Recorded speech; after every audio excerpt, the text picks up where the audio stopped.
alaikum and welcome to Titli's Busy Kitchen with me, Titli. Today I'm going to cook something that's really very traditional, but you don't often see it on restaurant menus. It's delicious, it's nutritious, it's called Haleem. And cooking Haleem takes a lot of love and care. It's like nurturing a child through its early years. It's like, enough of the similes, get on with the cooking. So, no packet mixes for me. Here I've got 1 kilogram of beef cut into big cubes. You could use lamb or chicken. There's 250 grams of dried wheat, which I soaked overnight and then drained. If you can't get wheat, try barley. And if you can't get wheat or barley, use a Dahl like split peas. Here there's 50 grams of yellow split peas, which I've washed and soaked overnight. And finally, a handful of red lentils that I've also soaked overnight.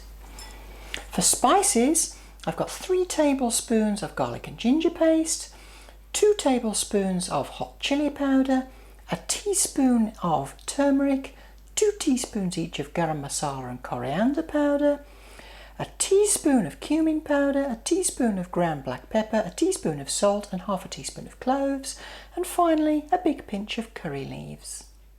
I've heated 2 teaspoons of ghee in this very large pan, and the first thing I'm going to do is to brown the beef for 5 minutes. There are 2 really useful tools when making Haleem. One is this flat bladed spatula. The other one I'll show you later. Right, my meat is brown, so I'm going to add in the spices.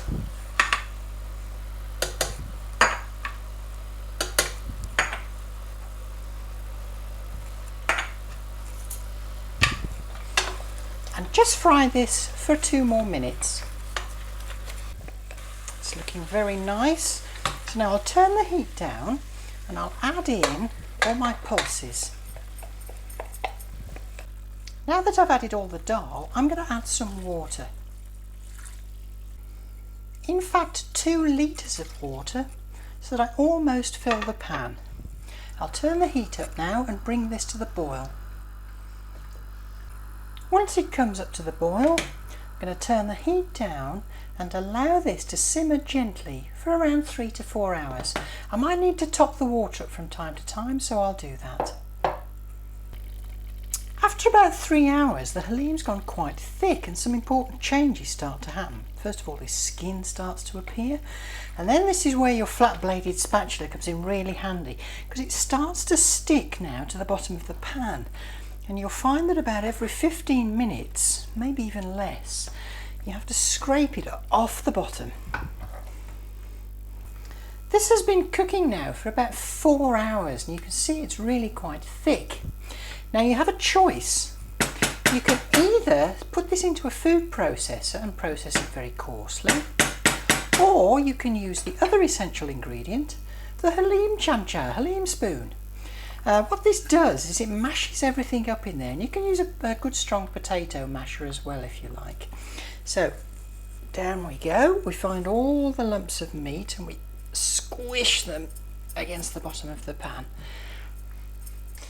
I love making Haleem this way. It gives me a great sense of satisfaction. You know, I've even seen recipes for Haleem that say use Quaker instant oats. Oh, come on, I mean, I'm all for a shortcut, but there is a limit. And what I'm trying to do here is I'm trying to find bits of meat. You see there's still a lump of meat there. When I find one, I take it down to the bottom of the pan, squish it really hard to break it up. I've been going at this for about half an hour now, and I think I've pretty much got all the big lumps out and converted all the meat into its fibres. Right, time to serve up. To serve, sprinkle on some coriander and fried onions and serve with fried onions, chopped chillies, fresh lime, juicy fresh ginger and chopped coriander. Haleem should have the consistency of a porridge, and it's a very filling dish. I like to serve a small vegetable bhaji by the side of it. It freezes extremely well, and I've usually got a box or 2 of Haleem in my freezer.